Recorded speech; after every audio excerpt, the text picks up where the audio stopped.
We're going to be talking about subatomic particles. This table is a comparison from chapter 1 of the 3 subatomic particles: electrons, protons, and neutrons. The left side is a comparison of the masses, and the right side is a comparison of the charge.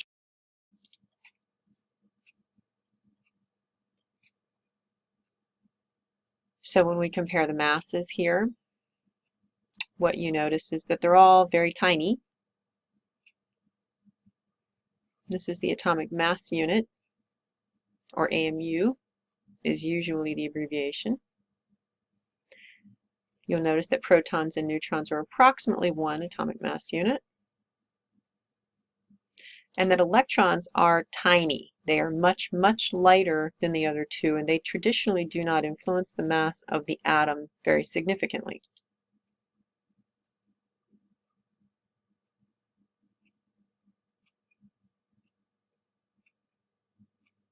So that word negligible means that it doesn't significantly influence anything. So we usually ignore the mass of the electron when we concern ourselves with the mass of an atom. Coulombs are a unit of charge. They're abbreviated with C. You'll notice that neutrons are neutral compared to electrons and protons. We normally use this -1 and +1 as an indication of the charge of an electron and a proton, respectively. Neutron, the word neutron comes from the word neutral, and so neutrons have no charge.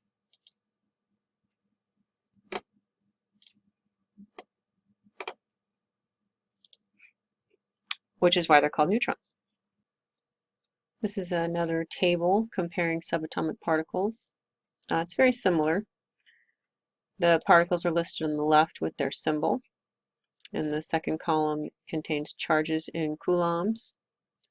The third column contains the relative charge, which is typically the one that we use when we talk about charges of atoms or ions or protons or electrons.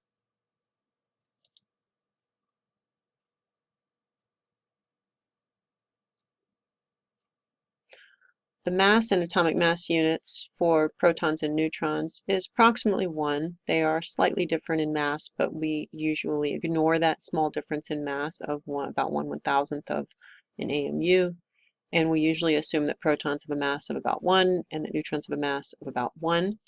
And of course that electrons have a mass of about 0 because they are just so small in comparison.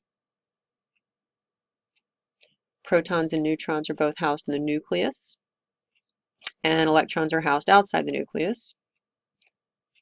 And so when you think about what an atom kind of looks like, remember the protons and the neutrons that I'm drawing in orange here are always on the inside in the nucleus, and the electrons kind of are in the surrounding space around the nucleus. Now the important part of protons is that protons define the element, and that is the most important piece of information about protons. If an atom has 1 proton, it is definitely hydrogen. It can't be anything else.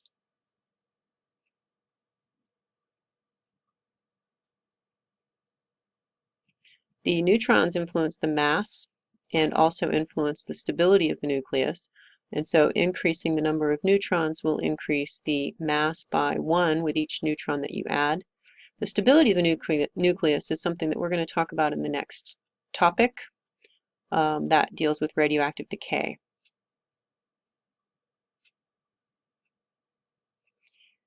Electrons, when they are the valence or outermost electrons, influence the reactivity of that given atom or a molecule that contains that atom, and that is because the valence electrons are the ones that are involved in chemical reactions, which we're going to talk a lot more about later.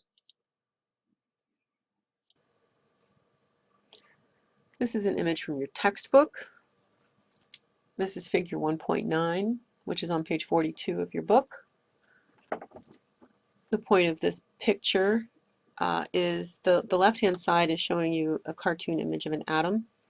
The center in green is the nucleus, and then the arrow that sort of pulls that out shows the expanded view of the nucleus on the right-hand side, and this cartoon picture shows the protons in red and the neutrons in green. They, of course, are not colored like they are here, but they're just trying to differentiate them from each other.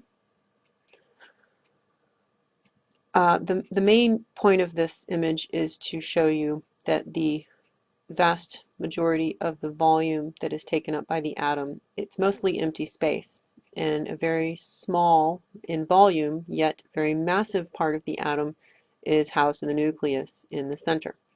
So the nucleus contains almost all of the mass, but is about 5 orders of magnitude smaller than the entire volume, the entire diameter of the atom.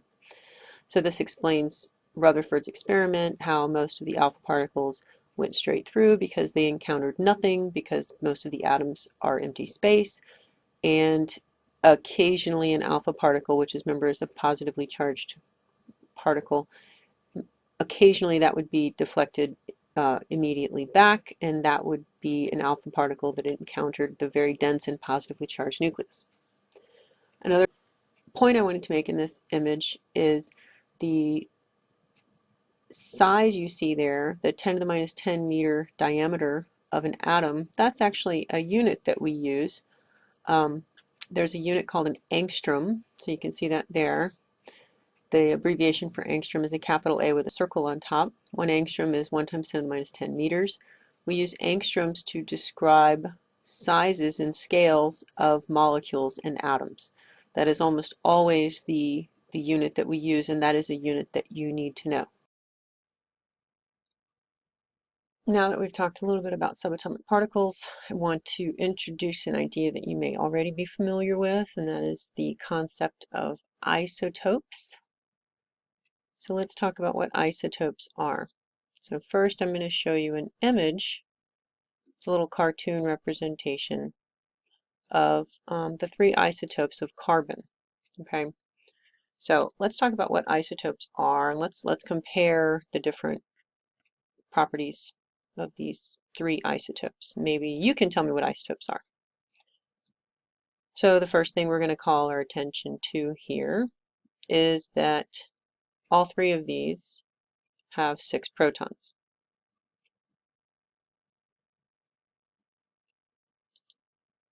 6 protons means that these have the atomic number 6. The atomic number 6 is what makes these all carbon. So they're all the same element because they all have the same number of protons. Remember, protons define the element. Carbon is here. You can see the 6 right above the C. Now let's talk about what's different. So these all have different numbers of neutrons. So let's define isotopes. Knowing that these 3 are isotopes, isotopes have the same number of protons, which makes them the same element, but they have a different number of neutrons. Now let's talk about what that changes about these.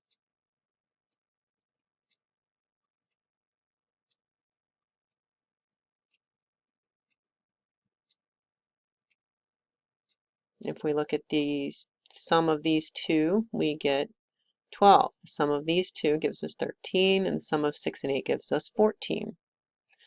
The sum of those 2 subatomic particles is called the mass number. That is the same number that's in the upper left-hand corner of the symbol, which we're going to talk more about in a minute.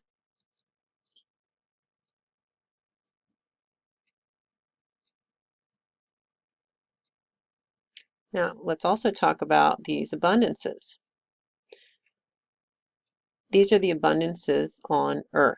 So what that means is that carbon-12 is 98.9% abundant, carbon-13 is 1.1% abundant, and carbon-14 has a very, very small abundance, less than 0.1%. So what that means is that if you walked out into the world and you picked out 100 carbon atoms, probably 99 of them would be carbon-12 and 1 of them would be carbon-13. You would need to collect a lot more carbon atoms in order to find a carbon-14.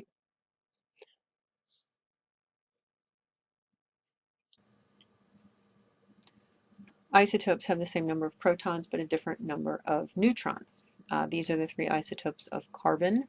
They all have 6 protons because they're all carbon. So the same number of protons means that isotopes are the same element, and that means they have the same chemical properties, but they have a different number of neutrons, which gives them a different mass number and different masses for a given atom.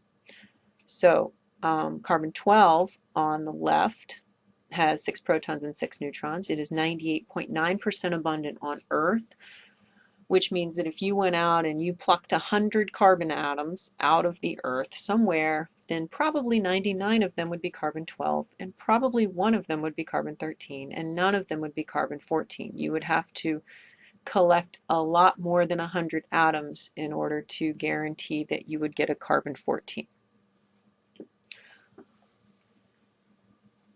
The carbon in the middle is carbon-13. It has 6 protons and 7 neutrons, which gives it a mass number of 13. And of course, carbon-14, which is the radioactive isotope of carbon used in carbon dating, has 6 protons and 8 neutrons, giving it a mass number of 14. This table compares carbon-12, 13, and 14. Its isotope name, the symbol in the second column. Number of protons, of course, is all 6. Number of neutrons in the next column. The atomic number is 6, which matches the number of protons. The mass number is the sum of protons and neutrons, and that is in the next to last column. And the mass, as accurately as I could find it, is in the last column. Carbon-12 has an exact mass of 12 atomic mass units. It is the only isotope of the only element on the table to have an exact mass.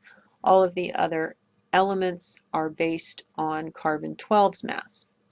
So that one is set at 12, and all the rest are a little bit not exact, right? So carbon-13 isn't 13, it's 13.0033548378, and there are more digits after that. That's as many as I could fit in the table. So the symbol at the top, the X is the element symbol, so that would be a capital C for carbon. The lower left-hand corner is the atomic number, which is often not included because it's a little bit redundant, because if the element is carbon, then you automatically know that the atomic number is a 6. The upper left-hand corner is the mass number, which would specify a particular isotope. So you can see in the second column with the symbols, carbons 12, 13, and 14 are distinguished with that upper left-hand mass number. The upper right-hand is a lowercase q. That is just meant to be the symbol for the charge, and so if this were an ion with a positive or negative charge, that charge with the positive, negative, and the number would be included there. If it's 0, usually we leave it off. This is the same table, but it includes the abundance on Earth, and so you can see in the lower right-hand corner that would be what the box on the periodic table would look like. The 6 is the mass number, is the atomic number, of course. That is the number of protons.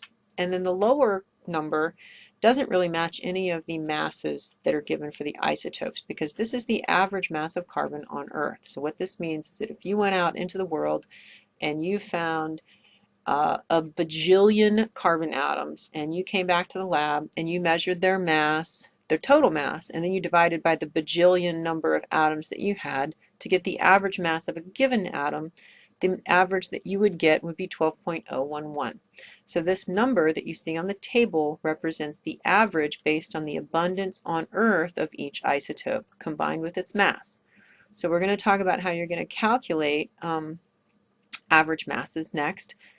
And you'll notice that the average mass of carbon is closest to 12, and that's because carbon-12 is the most abundant isotope of carbon. So let's look at one more set of isotopes. These are the isotopes of hydrogen. We're going to write their symbols as practice. The isotopes of hydrogen have special names. The first one on the left-hand side is called protium, and we're going to write its symbol. H is, of course, the element symbol for hydrogen. And if you look at the image there, you see one proton, that's that plus charged red sphere, that is a proton. There are no neutrons, there's no green spheres, which means the mass number is 1, right? That's the sum of the protons and the neutrons, so we need to put a number 1 in the upper left-hand corner.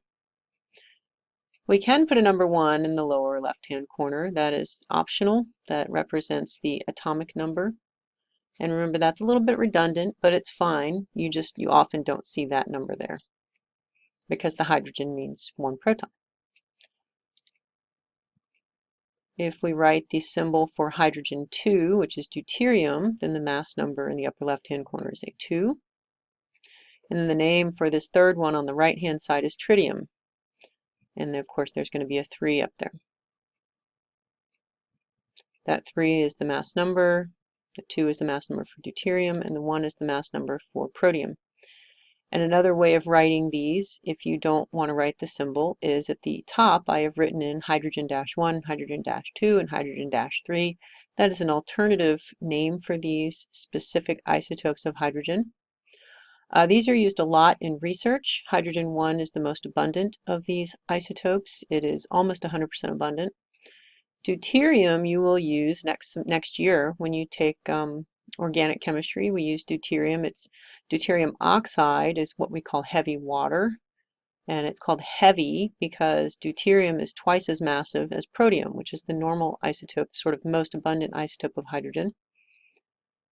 Tritium is often used in biological research because it is radioactive, and so if you wanted to monitor the location of some sort of molecule, as long as it contains hydrogen, you can label it with tritium and it will radioactively decay, and that leaves a mark, and you can sort of monitor it. You can figure out where it is.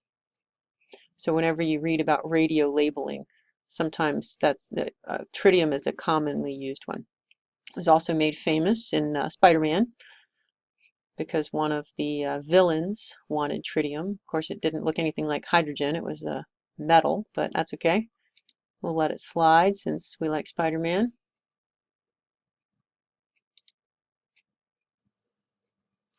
So we're going to make sure everybody knows how to answer questions about subatomic particles by doing a little bit of subatomic particles practice.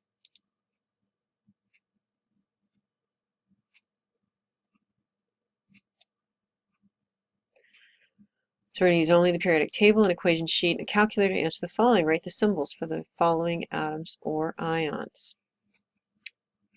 Let's start with A.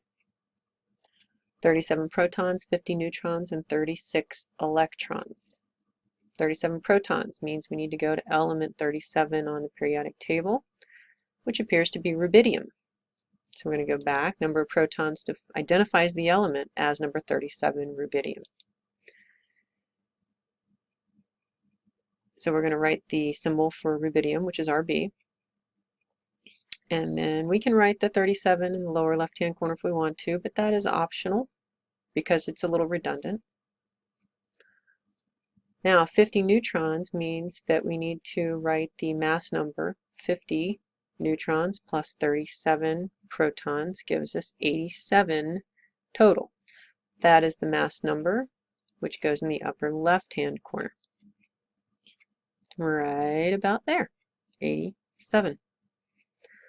The mass number is not optional. That defines the isotope of rubidium that you are talking about, so you have to have that on there. Another piece of it that's not optional is the charge. So in this case, remember we have our element symbol, we have the mass number in the upper left and the atomic number in the lower left, and Q is the charge. So the charge here you would determine based on the relative number of protons and electrons. 37 protons and 36 electrons means it has an overall charge of +1 because it has one additional proton. So we're going to put a plus there. You don't have to put the 1. The plus is all you need. If it had a 2 or a 3, you would need that number though. So that is the answer to part A. The 37 in gray is the only optional piece. Now if we move on to B, let's erase all this stuff here. And we'll do B. B is a neutral atom with 79 electrons and a mass number of 197. Neutral. Neutral means that it has a charge of 0. That means that it has the same number of protons as electrons. So that's important because we need to know, we're given the information that it has 79 electrons, which means it must have 79 protons as well. therefore 79 protons. That determines the element. It is element 79, which if we go to the next table, appears to be gold. So we're going to write AU, we're going to write the 79, which is the optional piece.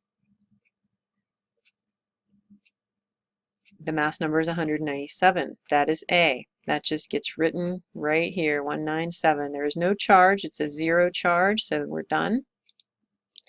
Only when the charge is 0 is it optional. Do you leave it off? We don't even really write the 0. It's not really optional. You just don't put it there if it's 0.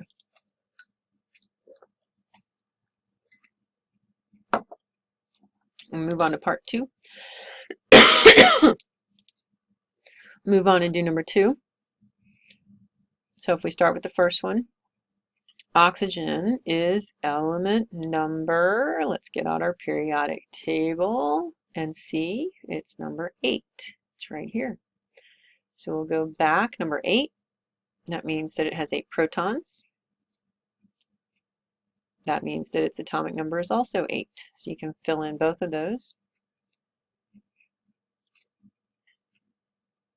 The number of neutrons is going to be determined by the mass number. The mass number is 17. 17 minus 8 is 9. Therefore, it has 9 neutrons. So we're going to plug a 9 in to that little table spot there, and then we're going to put 17 in where the A is. That goes right there.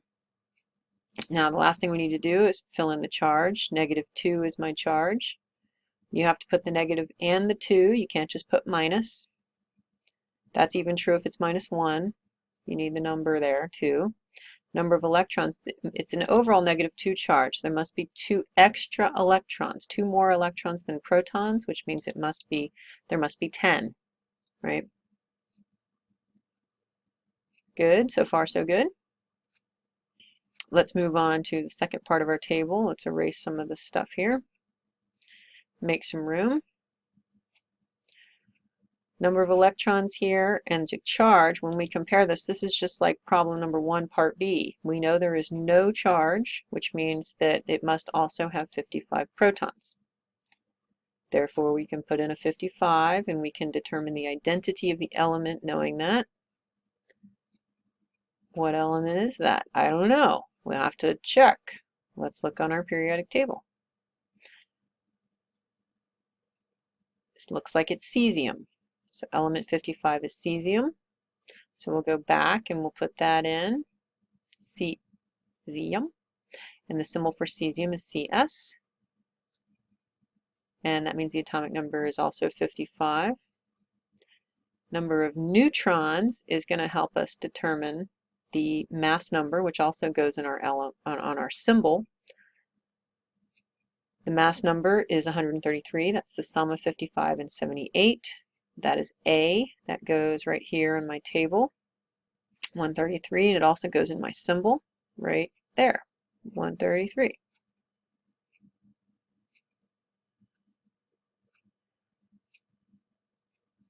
Now that one is done. We just need to do the last one. Let's erase some of the stuff, make some space for the last one. That one, let's see what kind of information we have here. Looks like we have Z, our atomic number 78. That means we need to check our periodic table and see what that element is. Element 78 appears to be platinum.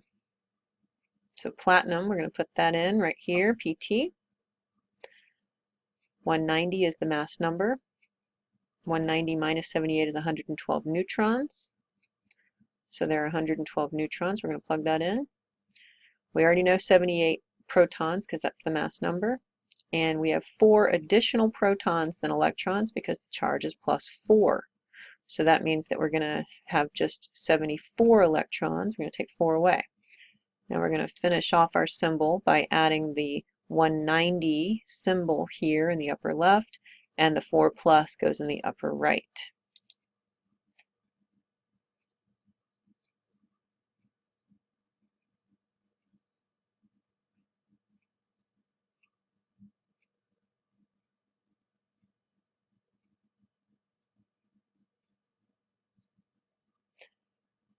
The charge is required unless it's 0, and then it's left off, like we said.